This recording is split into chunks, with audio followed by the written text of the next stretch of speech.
Welcome back.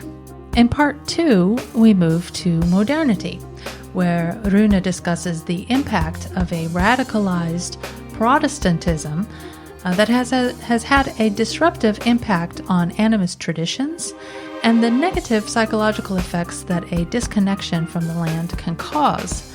We then move to a discussion of how we can experiment with different ways to re-traditionalize ourselves with this knowledge before delving into the more controversial issue of extremist groups appropriating animist symbology for racist and nationalistic agendas. In keeping with our modern theme, Rune offers a very interesting view of the story of the troll Tyr and how he can help us to relate to each other in better ways on the internet. And we close by talking a bit about Rune's various platforms and his book about the Nordic Animist Year calendar that he created. Okay, I think we have set the historical backdrop really well. So if we move into modernity now, there are a lot of factors that I think you've already touched on a little bit with the introduction of Christianity and the political power systems and structures and things like that.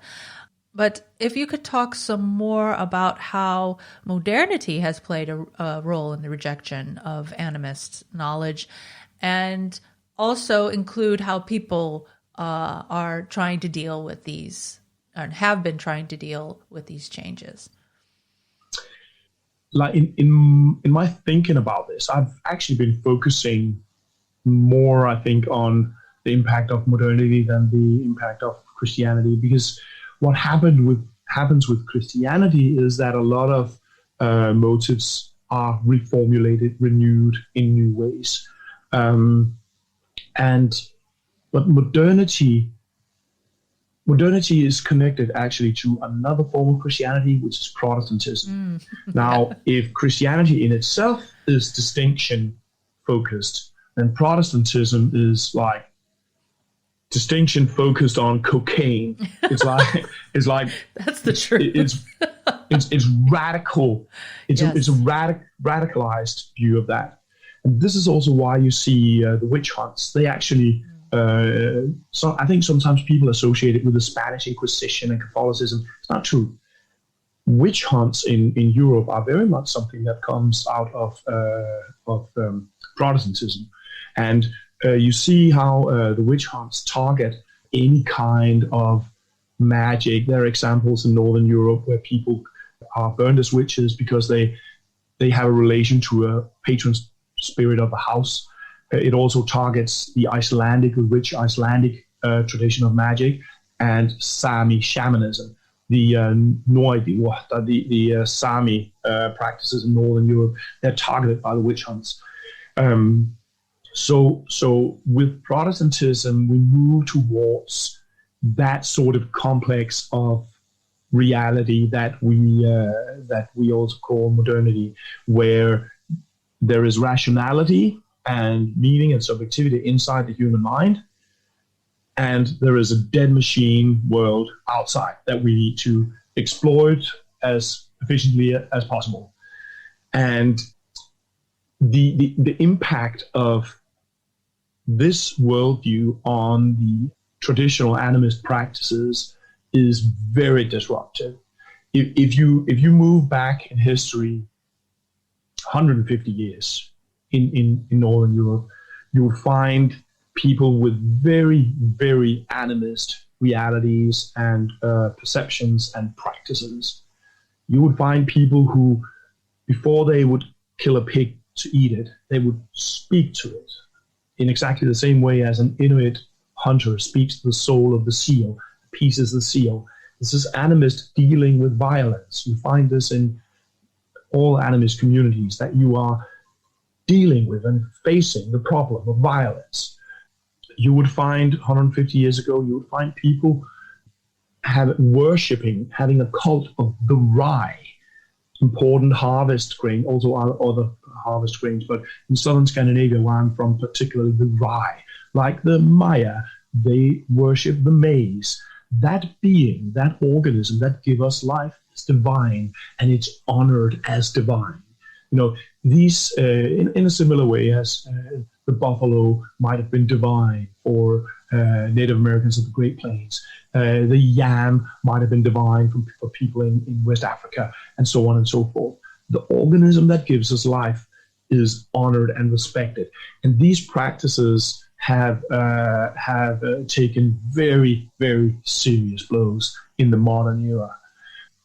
And modernity also goes together with industrialization, where what happens in Northern Europe is that important segments of the population move from being rural, subsistence farmers and moving into the great cities and becoming workers. And this disconnection from the land, what you see happening with completely normal majority Scandinavian populations when they are disrupted from their connection to the land, that is very similar to what you see as a consequence of colonization and post-colonial oppression in indigenous populations. You see seriously disrupted family patterns, domestic violence on the rise, very serious alcohol problems emerge in this point of time. People get messed up because they get torn away from their connection to the land. And the reaction in Scandinavia, at least, is, I find this almost touching. They build a huge movement of allotment gardening. So in the big Scandinavian cities like Copenhagen or Stockholm, there's these huge areas around them where there are allotment gardens, which was basically there for the workers who were peasants, one generation ago, to go out and grow a little bit of vegetables and feel a little bit of that connection to the ground.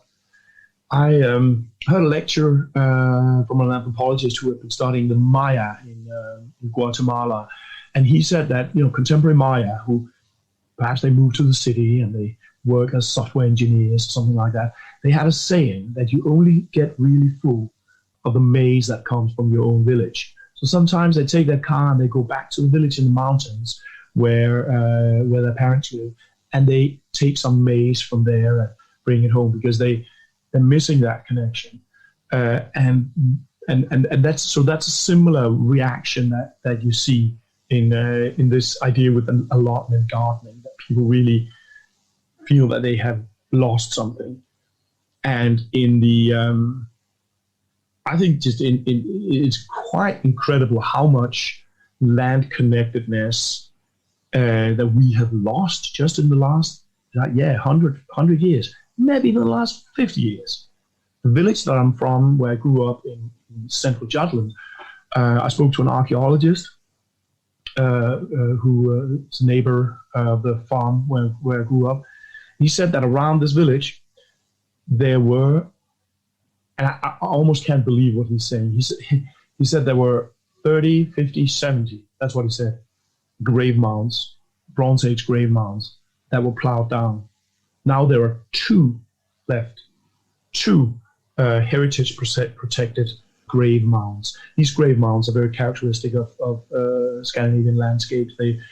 They were there in the Bronze Age. They were made in the Bronze Age, perhaps burial of some chieftain or something like that. And then they continue to be target of animists relating in different ways. Of course, people didn't necessarily remember that it was a Bronze Age chieftain, but they said that there were elves living inside there, there were trolls, and there were rituals around them. 30 to 50 of them plowed down just around the little village where I grew up. I think 2 on the fields of the farm where I grew up, 2 sacred wells, ancient places where people did like wakes and rituals and stuff, just destroyed. And this is in the last, 50 years, 100 years, maybe. So this destruction of sacred landscape is, of course, a destruction of our land connectedness. All these hot spots of animists relating with the lands, they are being it's almost like an eradication of the other than human ecology that's going on. And I think it's important for us today to realize that we are at the other side, the end product of an incredibly intense disruption of these relations to the land. And if you come from Northern Europe, like me, I grew up on a little farm in Eastern Jutland.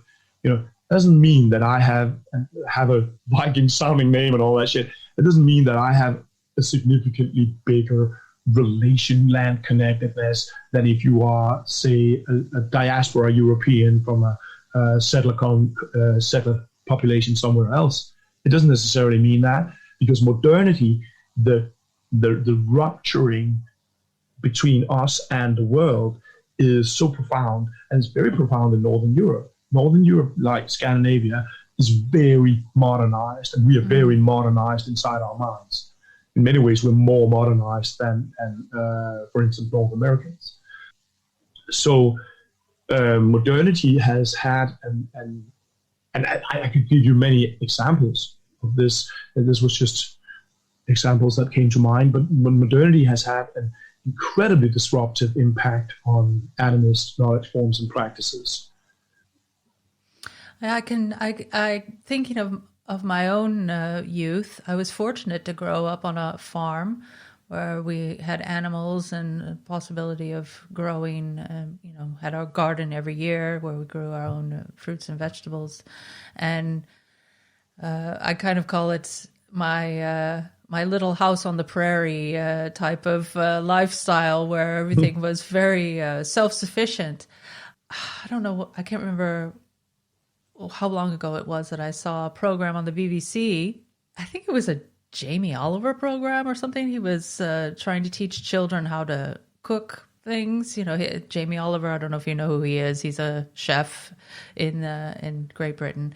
And he had a program where he wanted to help children eat more healthily. And in talking with the children, he realized that the children didn't know where the food that they ate, where that came from. They only associated it with the grocery store, with the supermarket. They didn't know that the hamburger that they were eating, that came from a cow. They didn't know this. They didn't have this connection. And I thought that really made an impact on me. And I thought how impoverished these poor children are in that they don't have that connection to the land. But I do see, as well as what you were talking about, the gardens in the Netherlands as well, around larger cities such as Amsterdam. There are many locations where you have a neighborhood area where people can have a little plot, or they have a community garden where everyone can go and work for a little bit to grow things, and how people find such not only relaxation in those types of activities, but also joy. They feel like they're recharged in a way, that this is something that helps them to deal with all of the modernity around them, that they get some type of refreshment from it, and that their body and mind is refreshed in that way. And I think that for someone like me who did grow up in a very rural area, I think I took that for granted, because when I moved away from that, I really was appreciative of being able to have that experience as a child, even though sometimes I grumbled and moaned about it. And, why do we have to have the fresh cow milk? And why do we have to make our own butter? And why do we, as a teenager, I just thought that was just so stupid. I didn't want to make my own butter, but I'm so privileged to actually have learned how to do that. So, and definitely. I realize that now. So not a lot of people in our age have grown up making their own butter. Yeah. That I'm really impressed by that. Actually, that's I actually think that another thing that we are paradoxically perhaps missing is or missing connection to, or perhaps dealing with is the violence. Like the contemporary Danish state that produces 30 million pigs for slaughter per year. Now, this is an insane number considering that there are 6 million Danes. It is an insane kind of extent of that production system. Now, I grew up in a farm, and I've seen animals getting killed from the time that I was a child. I remember seeing our neighbor killing a pig with a big hammer because this bolt gun that you usually use didn't work. And they were having a harvest celebration or something like that. So he killed it by hitting it in the head with a big. And this violence, I think the proximity to that, I think it's important part of understanding what life is. If you just go to the supermarket and buy pig's meat that comes out of this grotesque production system, my personal opinion is that I don't have very strong opinions, but I don't personally necessarily think that we need to become vegans, for instance. But I think that 30 million pigs a year, I think that's atrocious. It's wrong somehow. If we were killing the pigs with a hammer a little bit more instead, then I think we would respect them more, and we would eat less pig meat. Perhaps we would still eat it. We probably would, but we would probably eat less, and that would be better for the environment. It would be better for us, and it would be much more respectful for the pigs, and thereby for the world. Like an example of the pigs, I actually think are a beautiful example of the rejection of animist relation. I happen to grow up in a pig farm. In the Old Norse reality, goddess of love, Freya, is called Syr, the sow. That is sort of an epithet for this goddess. It is a very powerful animal that is very giving and both symbolizes like force and fertility at the same time. Today, think about calling a woman a sow, how ugly that is. It is an extreme rejection of appreciation of this animal. And this extreme rejection of appreciation of this animal runs parallel with this, okay, so now we are butchering 30 million of them per year. So, yeah.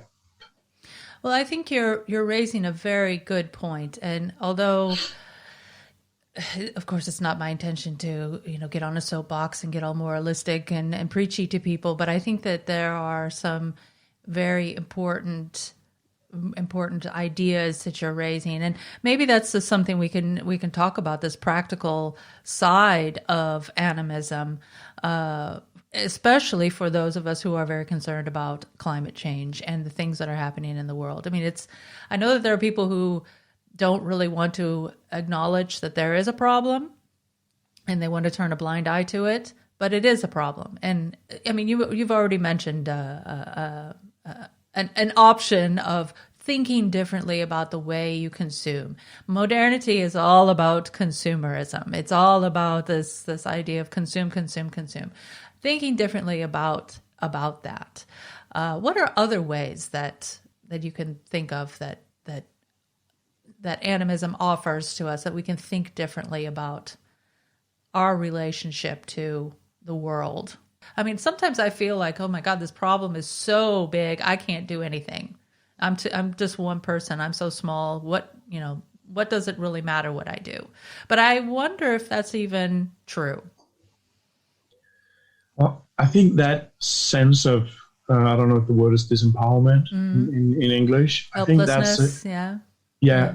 I think that's probably a common result, partly of the fact that when we are given the story of climate change only in a modernist mythology, then we can't relate to it. A 2,000 pages long climate report from the UN that talks about topsoil erosion and ice cap meltdown and global tipping points and methane release. Do you know anybody who ever read a report like that? No. I mean, I don't. Nobody understands it, and it's above our heads. But I'll tell you what mythology is. Mythology is languages that create relation between humanity and something else, the world, something that happens, others in the world. Mythology is language that create relation. That is the purpose of mythology. The purpose of the climate report is to give it a scientific analysis of stuff that happens in the world, and that's fine. In science, it's its own purpose. But we are not given mythologies that can create proper existential relating in broad, huge populations, because that's what we need. We need hundreds and hundreds of millions of people to relate competently to this gargantuan problem now. Well, in fact, yesterday. The way that, and one thing that Nordic animism or similar animist languages can do that is taking the deepest and most powerful language that we have that creates relation to something and bring it into play. There are massive amounts of stories. Now, I mentioned the Ragnarok story before, which is a story about disconnection and collapse. That's not just that story that has that motif. This is found in many different stories in Nordic animism, and I'm sure in other traditions as well. And these stories can help us create existential relation to what happens. And this existential relation is something we need. If we live in the modernity ruptured reality, the reality where there is no connection between us and the dead exterior world, then we go looking for instance, subjectivity in weird and sometimes messed up places. Conspiracy theories, I think, is an example of this. We have a need to read intention and read subjectivity in something that happens, like the COVID-19. But our capacity to read, disclose, reveal the subjectivity of the COVID-19 pandemic has been stifled by the modern reality that distinguishes humanity from this dead exterior world. And that means that the human mind is enclosed in itself and goes, okay, so it's probably, I don't know, some space lizard scientists who planned the whole thing together with Hugo Chavez and Donald Duck, in order to inject, microchips in our eyelids so that everything we see, all these insane stories that are sort of focusing on human actors as opposed to subject in something that happens. And what you saw in West Africa when the smallpox epidemics hit in the 19th century was that the smallpox epidemics was personified to become a deity that is then placated, related to. People are relating to the smallpox epidemics through an animist model. You see people in northern India do the same with COVID today. There is a COVID goddess. She's called Corona Devi, and people in northern India is relating to her in that way. And I think that contemporary animist cultural reflection, cultural activism would apply these sort of models to understand the world in a better way. So this is just one example of what it can do. But I think that what you could call re-traditionalizing Euro-descendants, bringing us back into land connectedness, has to happen in playful and experimental ways. So like what I'm trying to do is I'm trying to do it in different ways. One of the things I've been doing is I've been publishing a calendar where you can look in, you can sort of immerse yourself in this worldview through the turning of the year. And then I also took one specific part of this calendar and actually turned it into a cultural event that I've been organizing for 4 years. Last year it was canceled because of COVID, and that is a Yule celebration. We used to have these Yule goat processions, and then I've been looking at the Krampus trend, which is spreading around the world, and sort of with inspiration from that, I'm taking Nordic animist material and bringing it to life in a Yule celebration that is sort of taking traditional elements of Yule and bringing it into a contemporary space. And that particular thing, it doesn't. I've thought about it, like exactly what is for instance sustainability oriented about it. I'm not sure I can think of anything, but it's a playful way of bringing an animist experience of the world, and therefore also in a sense land connectedness back into people's lives. So I think that we need to experiment with, and we need to experiment with different models.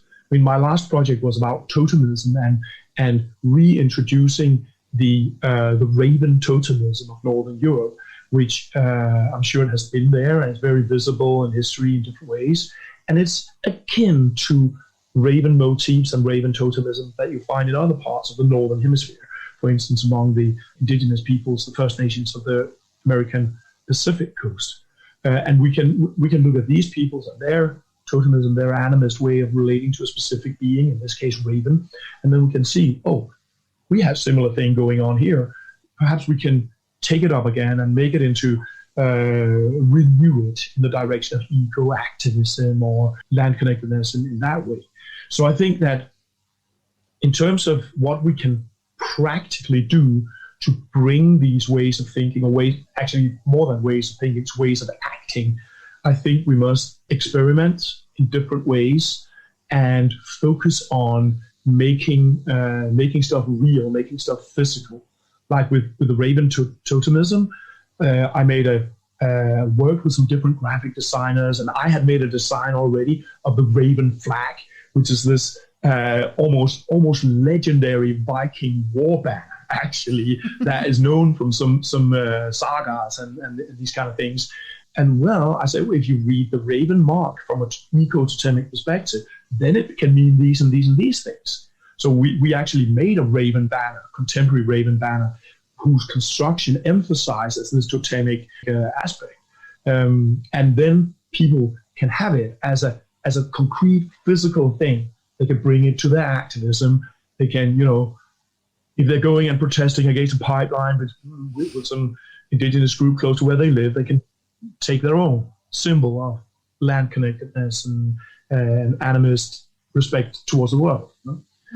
That's very, very interesting. That's about the experimenting with the ideas. I think that's a good idea, because I think we are just so immersed in modernity and in technology, and it has become such a part of our lives. I mean, right now I'm using technology to talk to you. So it's this is something that I don't think we're going to be able to get away from in a drastic rejection of it, as far as rejection is concerned. But I think that what you're talking about to me sounds like this concept of being aware of your environment, being aware of your relationship to your environment, and thinking about ways that you can create some type of change in your own environment. And whether those are just very small, the idea is that you think about it, that you don't just take this automatic, almost robotic type of, movement throughout your day, that it's this habit, I always do this, I always do that, and I'm just going to continue to do it without any type of self-reflection. So I find that's a very important point. And it's not this issue doesn't have an easy solution, of course, but yeah, we all have to start somewhere, and usually you start with yourself in that regard. So I think these are very, very important ideas to talk about, to think about with issues like this. And sometimes these things are not easy to talk about, but they need to be talked about. So, so I thank you for discussing all of this with me. Another issue, though, that if we're on the topic of issues, another issue is, and I'm not feeling where you're going with this. Another issue that is concerning to me, from my perspective as being in religious studies and in scholarship and research, has to do with the appropriation of Nordic knowledge, traditions for other purposes than what it was intended. And just to quote you make a statement on your various platforms that says, quote, "This is a friendly reminder that this channel unambiguously denounces and opposes all forms of bigotry, chauvinism, and segregationism. We regard pluralism to be the just and natural state of human community, and we unapologetically believe all races, faiths, ethnicities, cultures, genders, and sexualities to be equally legitimate members of contemporary states. We particularly denounce all attempts by nationalist groups to exploit Nordic cultural heritage for bigoted agendas," end quote. Now, that is very clear, very clear and powerful statement. And it speaks to this issue that I'm talking about. And I think that even though Northern European culture, Nordic culture, Vikings, I think most people would associate that to be Viking culture. This has become a very popular motif, popular ideas that have been taken up now by, all types of media, games, shows, films, you name it. This is something that a lot of people, it seems to resonate with people, but unfortunately, there are a lot of negative ideas that are also floating around out there. So enough blah, blah from my side. Can you talk more about this extremism issue and how groups that are nationalistic or far-right extremists, et cetera, how these groups aim to appropriate Nordic symbols and to exploit Nordic culture for their own agendas?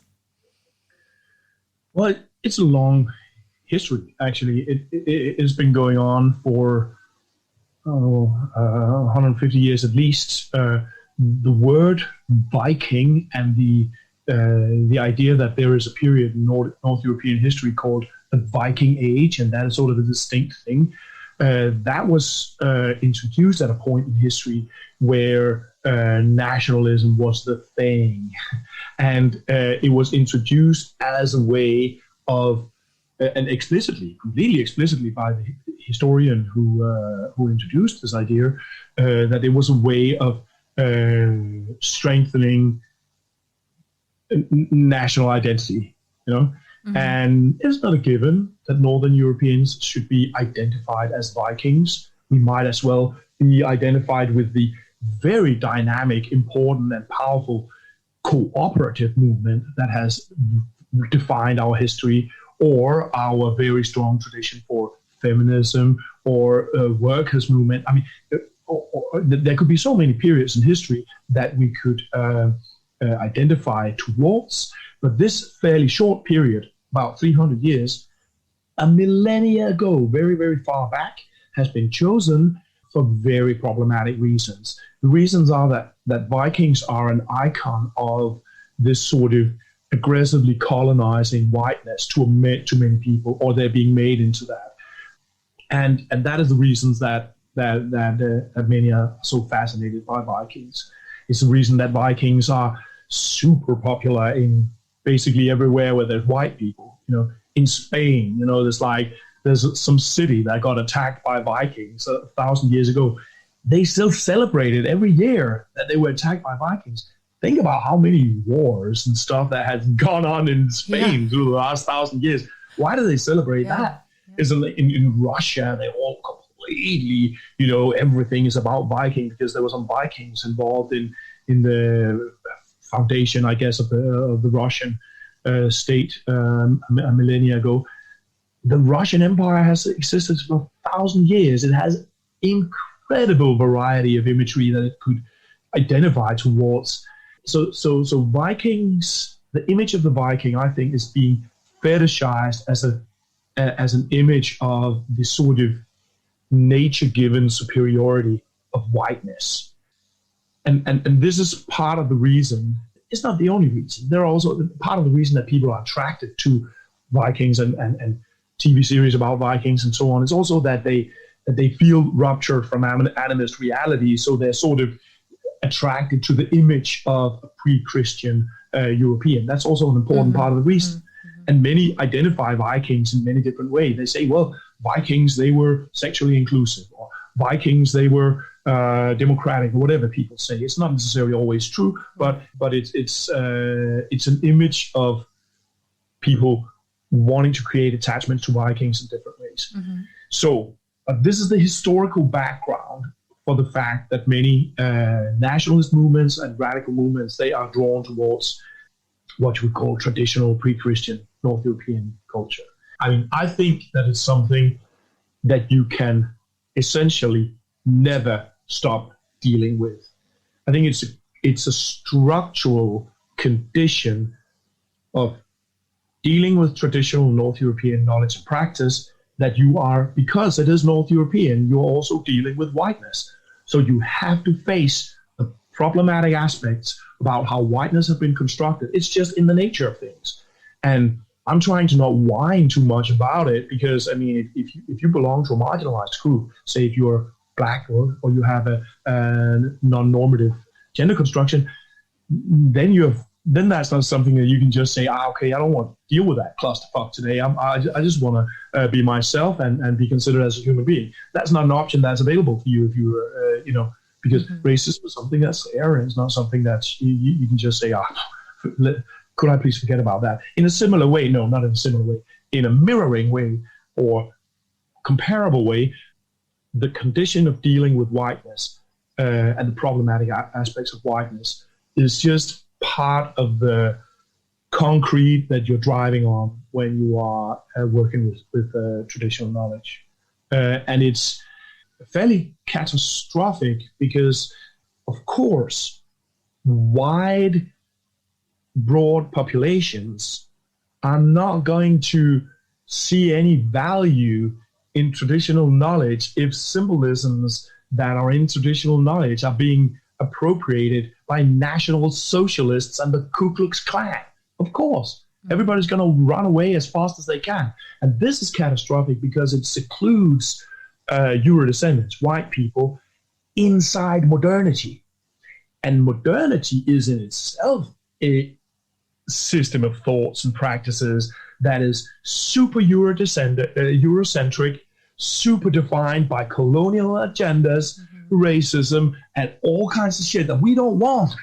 Right. So and that's why the appropriation of North European symbolism and heritage is a huge cultural catastrophe for Eurodescendants in a very general sense. How are we supposed to use traditional knowledge, for instance, to deal with climate change if it's associated with Hitler?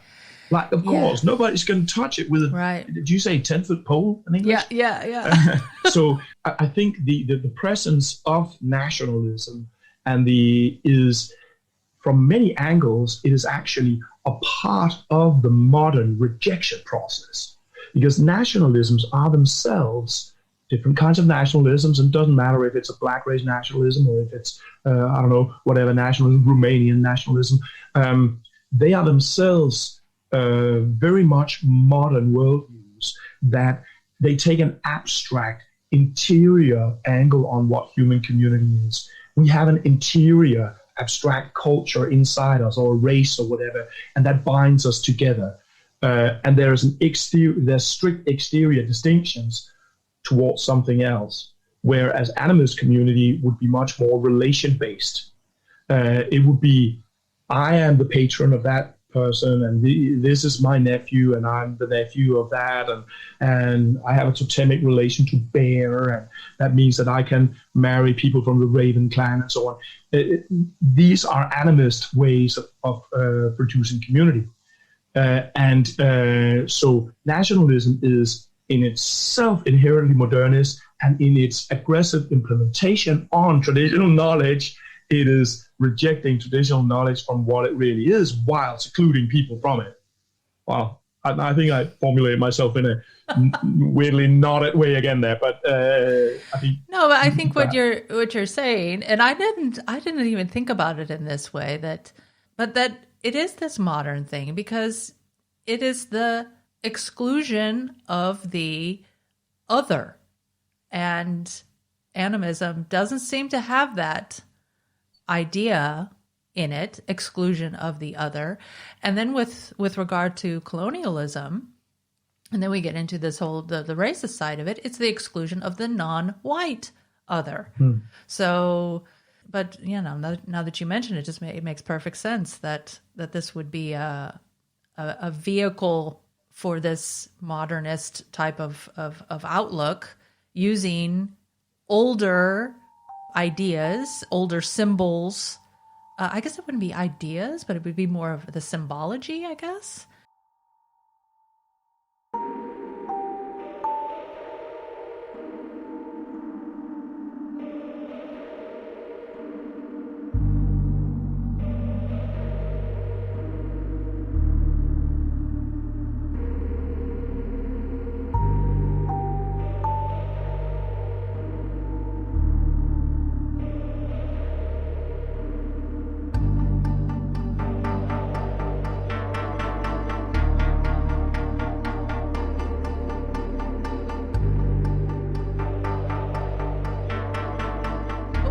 What is so attractive about the symbolism? What is so attractive about that? Why do they want to take that?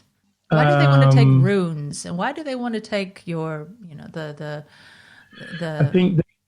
totems and things like that? I think part of the reason is that it works. These things, so stuff like runes, it becomes sort of staffage or illustrations or imagery in the construction of an imagined, idealized past that is sort of identified with this, for instance, Volksgeist, right? So where an animist idea of the past would be an ancestor worship, and that would typically see the past as something that was other. We descend from Raven. That's something that's pretty different from ourselves. We descend from trolls. That's something that's different from ourselves. We descend from ethnic others. That's also a common theme. Norwegian kings in the saga era, they emphasized that they descended from Sami. They thought that was super cool. Whether they actually did it or not is not so much the issue, but they were very explicit that they... Apparently, it was important for them to say that they certainly descended from these non-white nomadic population, or in very, very much later ages, identified as non-white. At the time, they didn't think about it. There wasn't anything called whiteness in those days. So when nationalism takes something such as runes and makes it into icons of a nationalist idea, then I think it is partly motivated by this creating of a distant past. But it also relates, I think, actually to Christianity. Now, Christianity has the idea that there is, or in Christianity, you find the idea that there is a Holy Ghost. The Holy Ghost is sort of the spirit that is diffused in the Christian community. The spirit of God as manifested in a Christian community. Now, with Protestantism, the Christian communities became identified with what? With the states. So all of a sudden, the states had a Holy Ghost. Now, that Holy Ghost, the Protestant Holy Ghost, that is very closely aligned, and I haven't studied this in detail, but it's probably the direct identical with the earliest thinking of the Volksgeist, the idea of the people. So, but when you create this idea, the Volksgeist, an idea of the people, and you also have Christianity as normative in such a state, then you have a nation state. You want to motivate also aggressive aspects of it. You want to be colonial. You want to make wars and these kind of things. Christianity isn't all that good for that stuff.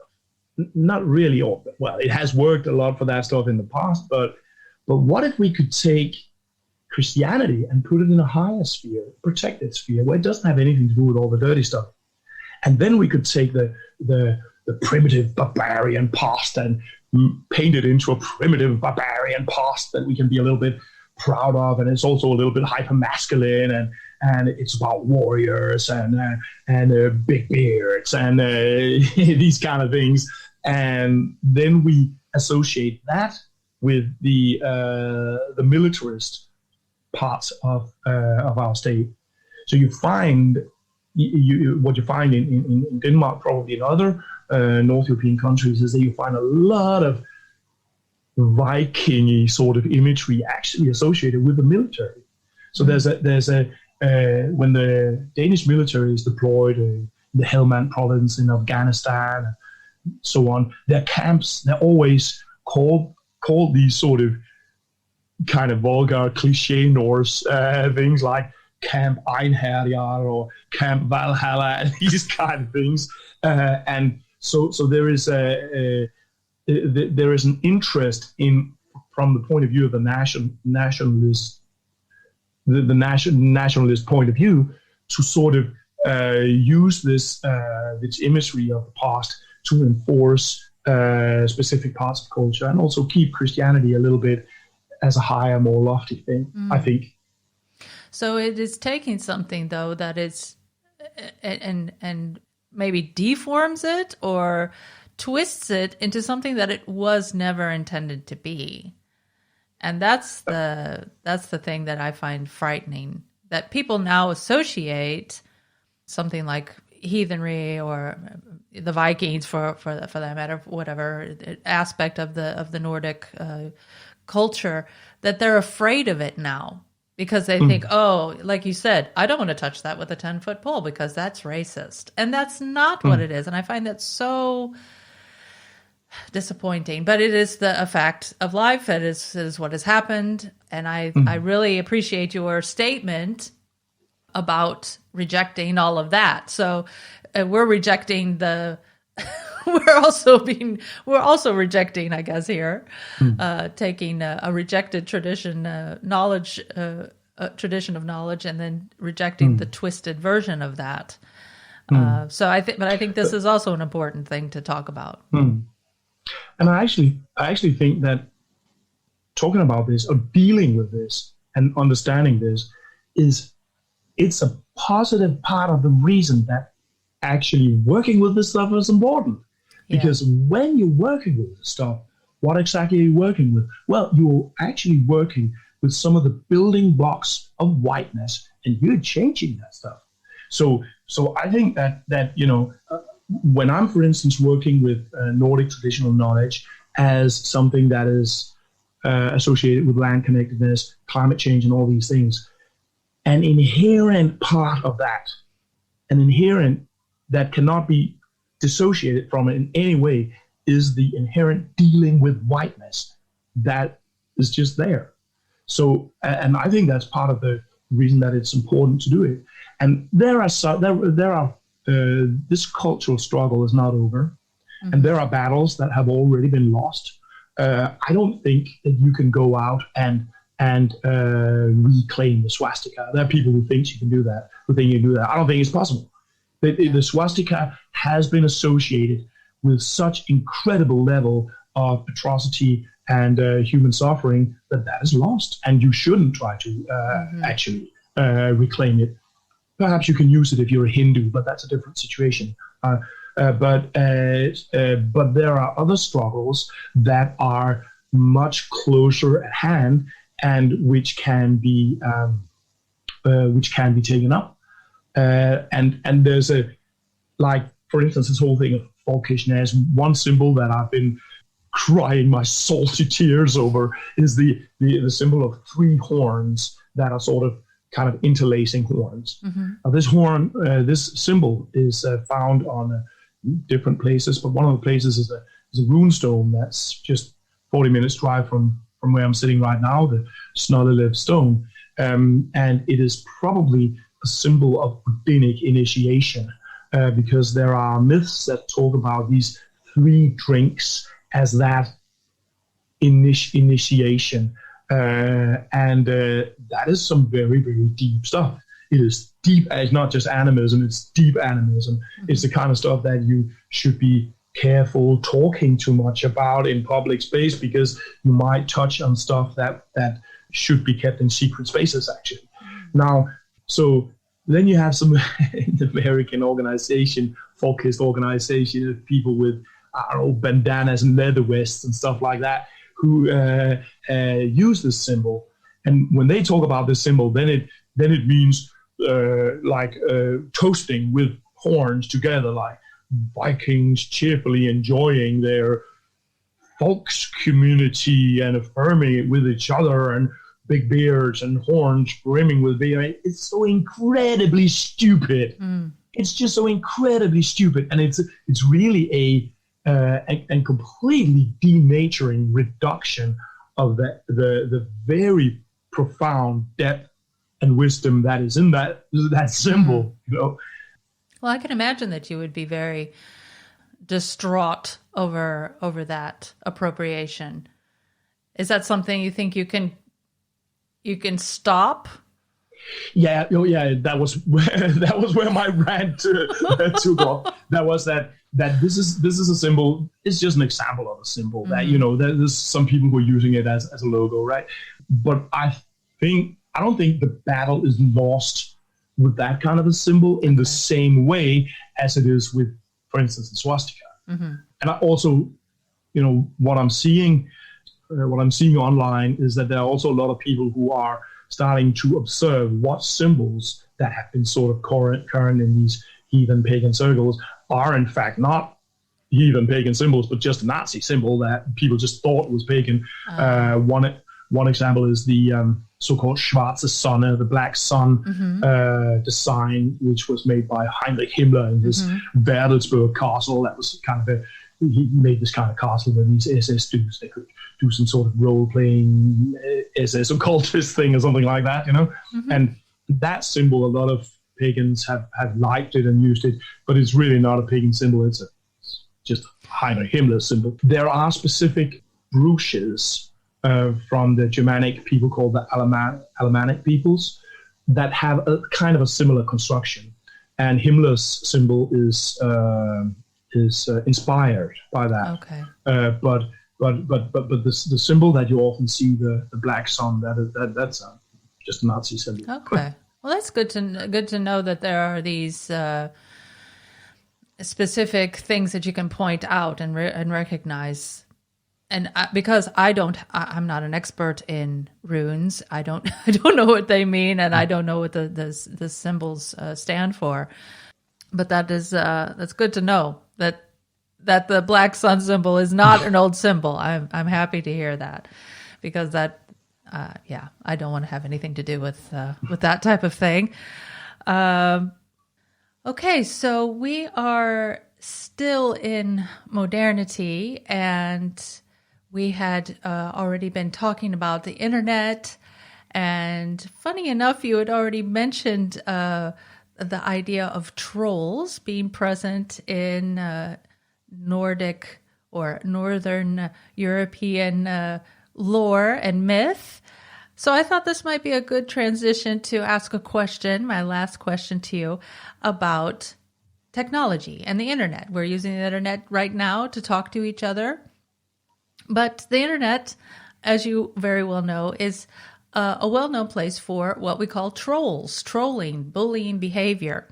And in one of your YouTube videos, you mentioned how we can call on Tyr in order to make a change when it comes to relating to each other and maybe trying to tackle this problem of trolling and bullying online issues.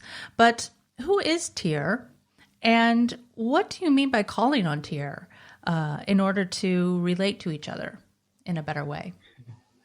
Yeah, well, that video, that was actually a very spontaneous video.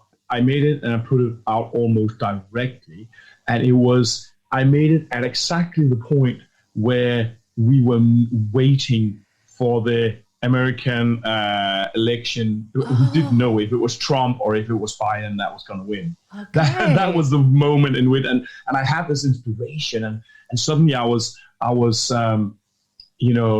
I remembered the Cuban Santero saying that the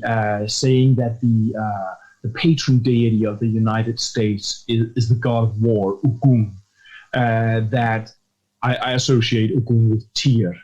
And Tyr is also actually associated with, or there are those who believe that he's associated with the thing, the parliamentary space, that he's a figure that sacralizes and protects the parliamentary assembly space, right? Okay.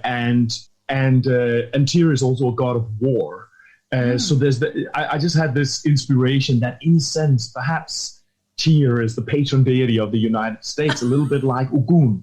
You know, the United States is this country with an incredible sort of power to change things, an incredible industriousness, but also an incredibly warlike country. Actually, there's a lot of war going on, both internally and also externally, and it is a country that is extremely kind of almost religiously devoted to its democratic system, however well you evaluate that it functions or dysfunctions, right? And Tyr is Tyr. Now, I've been speaking about the bonds and the bonds that are being ruptured and the bonds that are being bound, and how the gods are connecting themselves, or how the gods are connected with the chaotic world. Now, Tyr gives his hand in order to be able to bind the Fenris wolf. And when the Fenris wolf runs free, that is it breaks its bond and runs free. That is a symbol of the Ragnarok is coming, right? You could say that a wolf being bound. What is a wolf being bound? Well, it's a dog, right? So, and there is this difficult story about how the gods are deceiving the Fenris wolf in order to become bound, but because they can't make themselves to kill it because it's in their most sacred thing space, the parliamentary space. So they bind it instead, and then it's Tyr. He gives up his hand to the wolf in order to be able to bind it. Yeah, and I see this binding not only as a kind of the deceit of the wolf or a negative thing, but as a positive creating of a negotiated balance between the gods and the what you could call the troll forces, the chaos forces. And these negotiated social contracts or liaisons are made in many different ways in Nordic mythology. You have a story like Frodi and King Frodi, who has two troll women, Fenja and Menja, and they are serfs to him. So they're grinding a millstone that grind all the wealth and happiness of Frodi's kingdom. But then at some point he starts to become overtaken by greed, and he behaves in an exploitative way towards these trolls, these sort of forces of nature. And then they turn against him, and with the grinding stone, they invoke Ragnarok, collapse, chaos, and war and death on his kingdom instead. So that is the ruptured bonds. Now, this whole thing, I see the internet. These are aspects of traditional knowledge. And when I'm looking at what's happening at the internet, I'm trying to understand the internet, of the dynamics that are going on there in the relational pattern from the perspective of this traditional knowledge.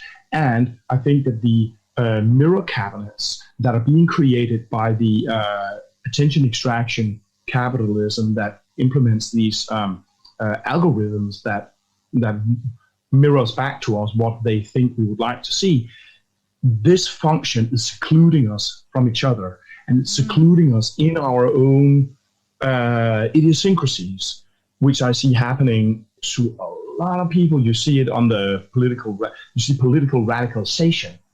The left and the right, they're getting more radicalized somehow. And not only are they getting more radical, they're also getting more, what do you say called in English? Uncompromising, more difficult to talk to, more difficult to mitigate their positions, because they're living in idiosyncratic mirror cabinets. And I think that this breaking of the bonds between humans, has a troll-like character. This is, in a sense, the ordered world that is breaking its bonds with the trollish world. And then the trollish world is no longer our ally. It's no longer our something that we are contractually bounded to.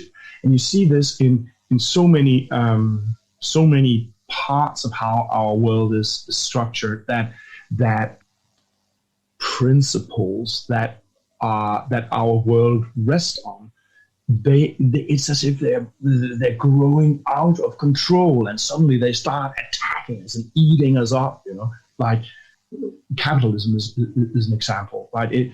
Capitalism has given us all incredible wealth. Not us all, but it's given a lot of us in the northwestern part of the world incredible wealth.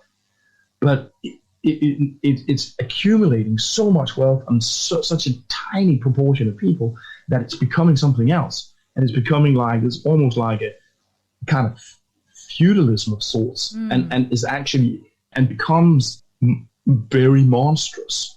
Yeah. Something similar happens with stuff like freedom of speech. It's a fundamental value of normal Western democracies, but then it becomes this weird thing at least in some places, where in Denmark, for instance, Islamophobia has been there's been a very huge tendency to legitimize Islamophobia with reference to free speech. So it's just like you are obligated to express hate speech towards our Muslim compatriots, because if not, you're not believing in free speech, right? So free speech was a concept that was created in order to make disempowered people, enable them to criticize power, not to make powerful people stomp on the people who are already disempowered.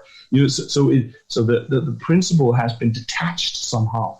That is, it's becoming trollish, and I think you see this proliferation of trolls as a general tendency on the internet, where there's a lot of, like a space like Facebook, so infected by toxicity, conflict, as if there's and I see it actually on both political wings. I see it very much on the right wing, that's becoming kind of insanely ingrained in these completely detached from reality conspiracy theories and all that stuff.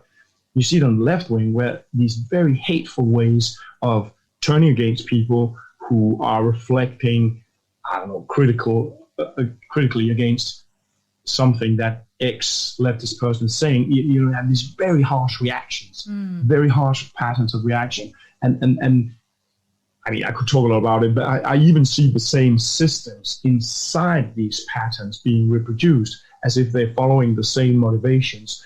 They're flowing through the same structures, and they are enacted in similar ways from similar motivations almost, but just in slightly different language somehow on the extreme political wings. And this is a very extreme level of detachment. Now, if you see this detached, debonded, discontinuous social space from the perspective of this Aboriginal Australian complexity thinker, I don't know if I already mentioned him. Yes, you did. Yeah. I did. Okay, yeah.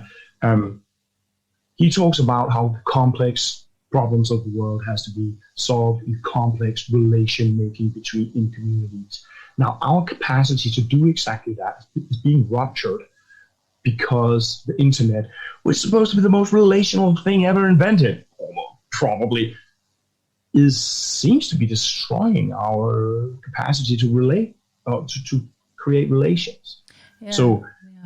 So our idiosyncrasies and our bigotries and our kind of conflictual tendencies, they're not being mitigated.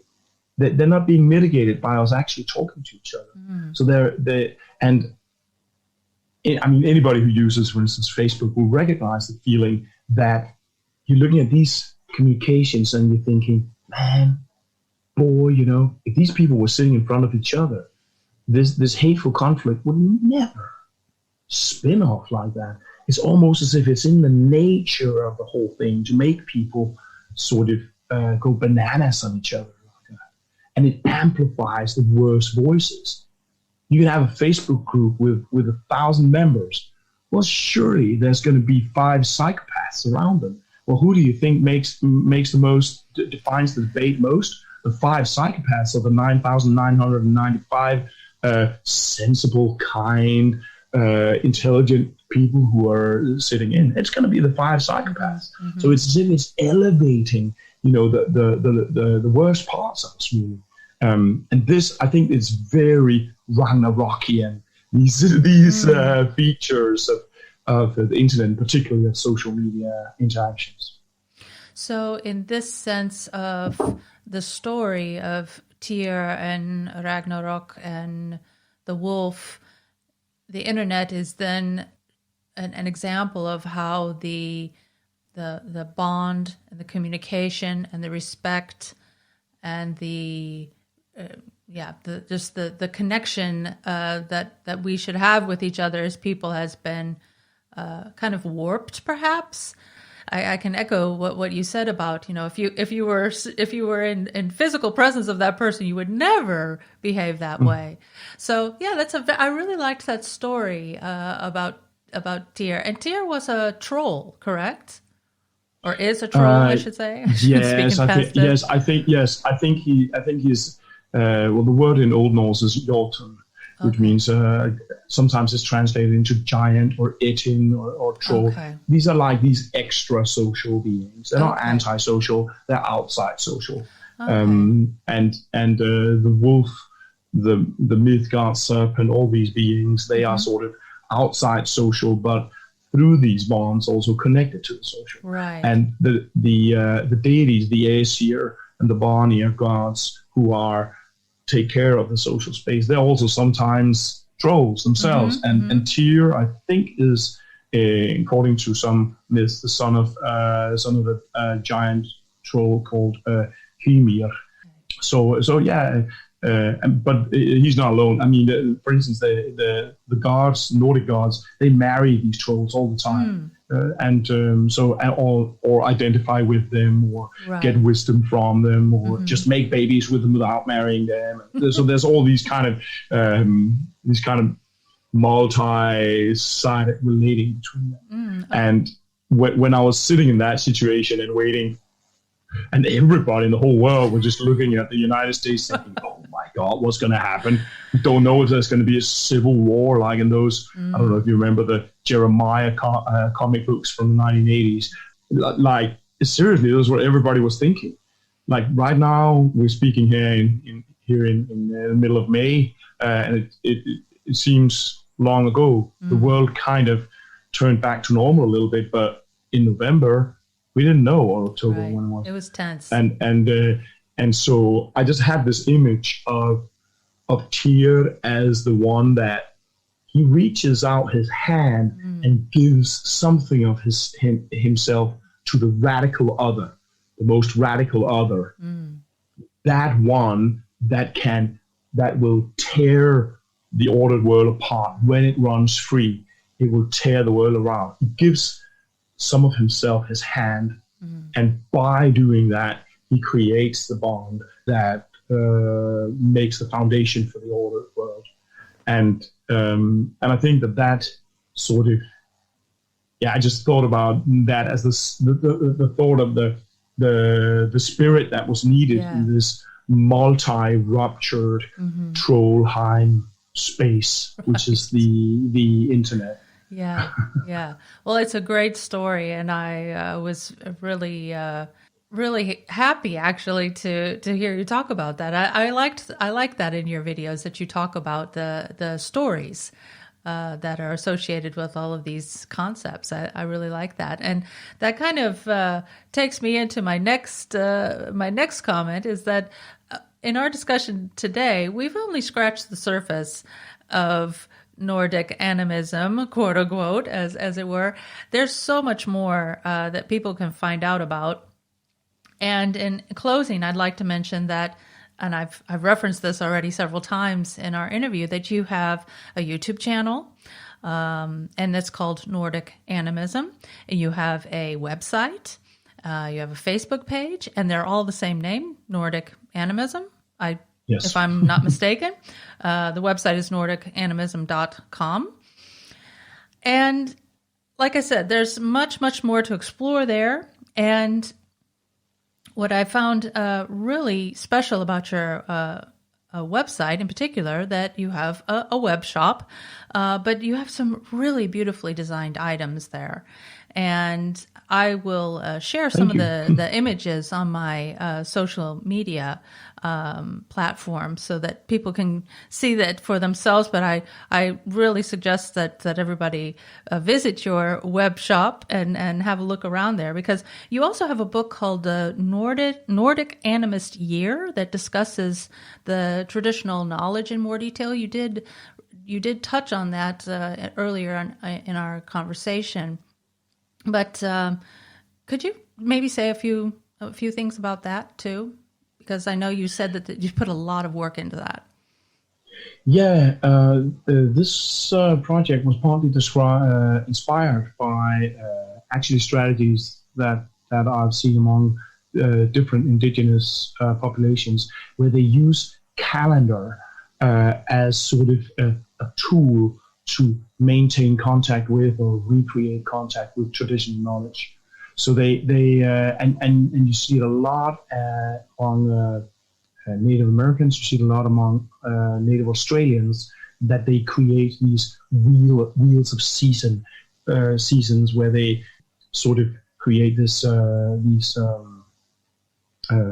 systems to basically use the passage of the year to make contact with traditional knowledge. And I basically tried to do the same.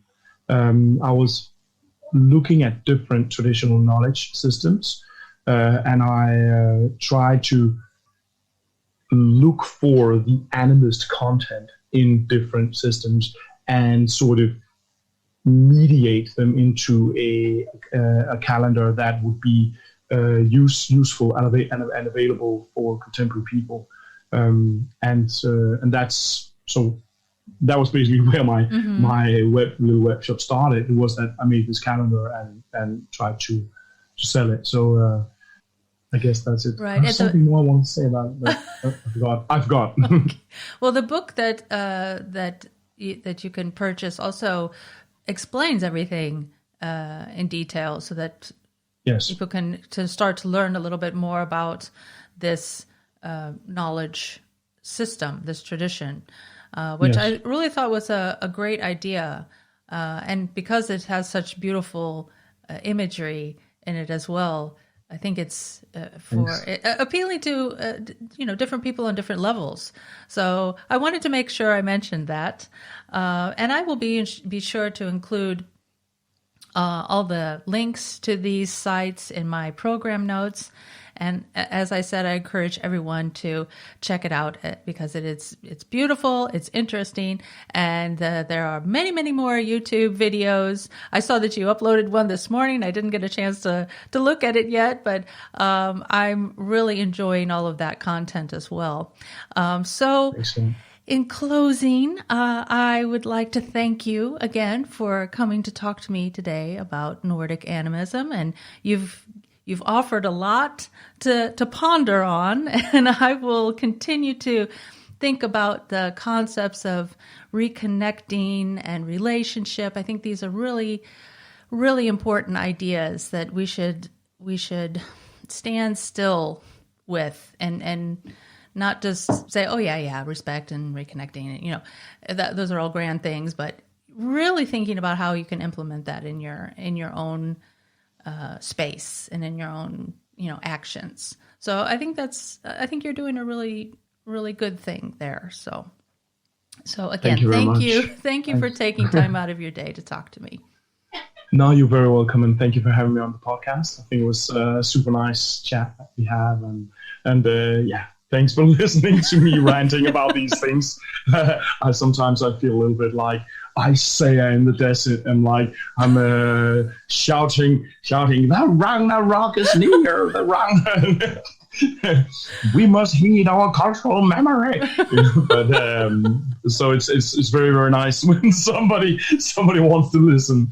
So. Well, it was my pleasure. It was my pleasure to listen, and I'm so happy to have someone that can explain these ideas to me a little bit more, because I probably am like many other people, hearing these terms thrown around all of the time and not really understanding the concepts behind it, what the ideas are behind it. So thank you so much for that.